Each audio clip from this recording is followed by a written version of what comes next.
Take a look at this lovely little rock. How much are you ready to pay for it? Personally, I don't need it for free, especially not one piece. What am I supposed to do with it? Maybe I would name it Max, wake up at 5 AM and take it for a walk. Am I serious? I would name it Max and walk it like a dog. Now take a look at this young man. Although maybe not so young anymore, he was born in 1936 after all. But that's not what we are interested in right now.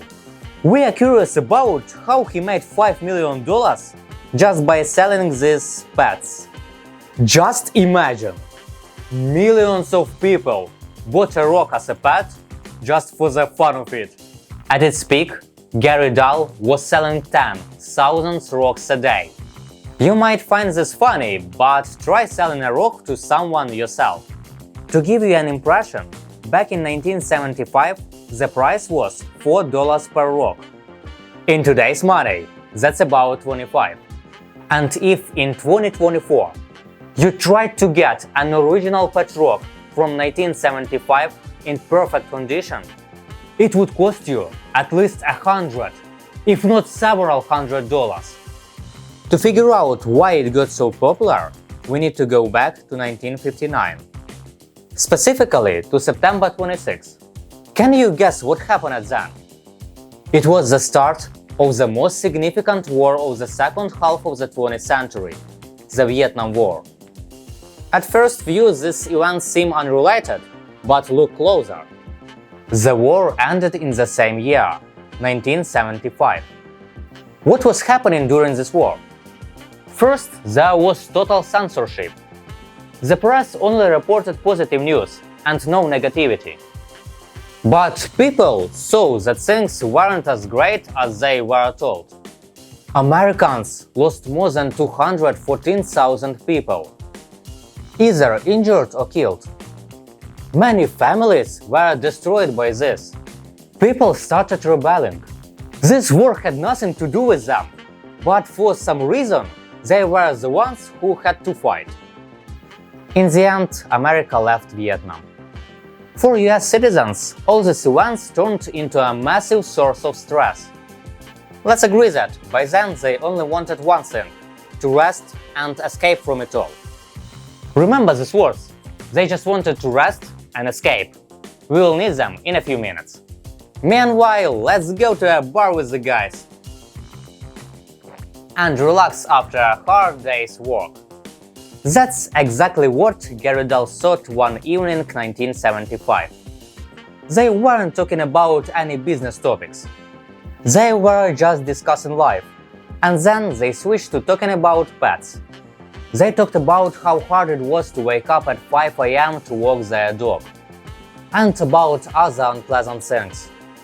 They probably weren't even asked if they wanted a pet or not. The kids likely just made the decision themselves. And since the guys were already in the bar, they might as well talk about torn slippers, scratched up couches, fur everywhere, and all that sort of things. So Gary says, if you listen to you, you would think the best pet would be a rock. The joke went over well with friends. They talked a bit more and then went home. But every joke has a part of a joke, and the rest is the truth. So, unlike his friends, Gary took the idea seriously. He thought it was a simple and brilliant way to make money. A few weeks later, the Pet Rock Care and Training Manual was written. I imagine those were some of the most fun days of his life. Let's unpack this interesting little box and take a look at this rock. Oh no, wait! It says here that you can't touch this beautiful little stone until you have read the instructions. Alright then. Let's read. Interestingly, the rock is already trained. For example, you can tell it to sit, lie down, or stay, and your pet will execute these commands perfectly. By the way, the author wrote that these commands work best.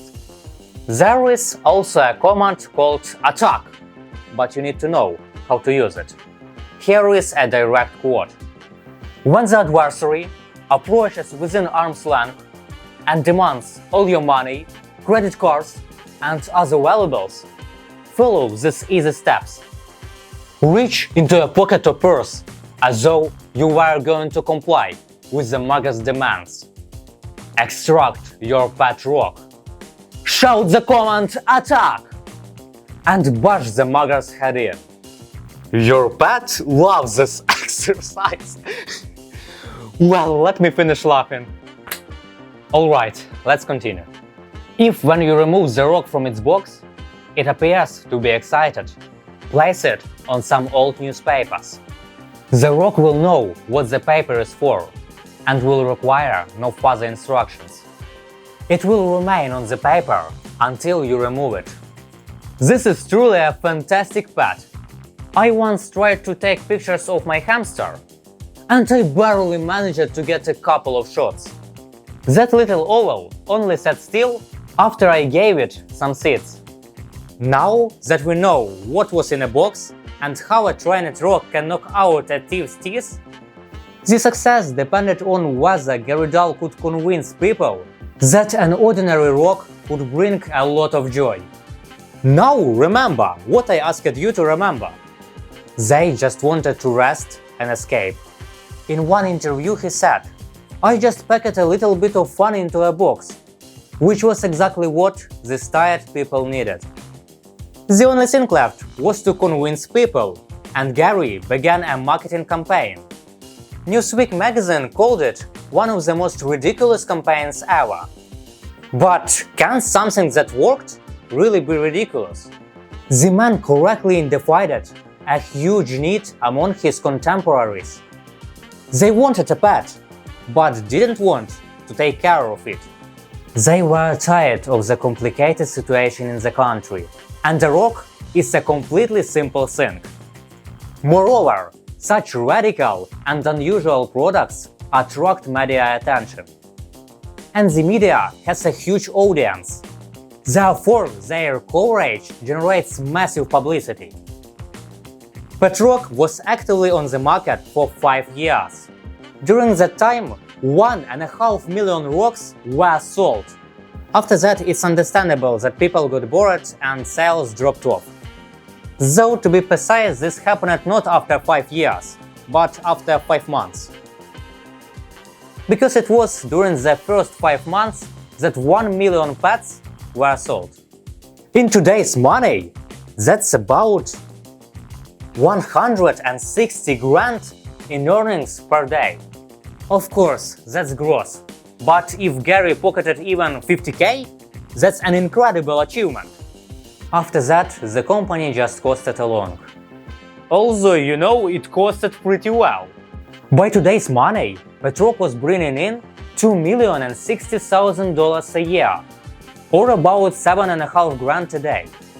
And if you think this is the only case in history, you are sort of right, but also not quite. Indeed, the Gary phenomenon is now taught in university marketing courses. It's really a big deal. But don't we have something similar today? Only 1.5 million sales? Think of fidget spinners, Beyblades or Poppy toys, for example. Agree that the products are different, their purposes also different, but the principle behind them is almost the same. Gary Dahl was the first to show how you can sell people the emotions they needed and get a real money for it. Nowadays, a lot of marketers use this approach, and it was keeping this phenomenon in mind for 2 reasons. First, so you to know not to buy high products at 100 times their value, because in half a year no one will want them even for free. Second, so you know how to create hype yourself and profit from it. If you enjoyed the video and want more, let me know in the comments. And of course, don't forget to like and subscribe, and share this video with your friends. Maybe they will find it interesting. See you around!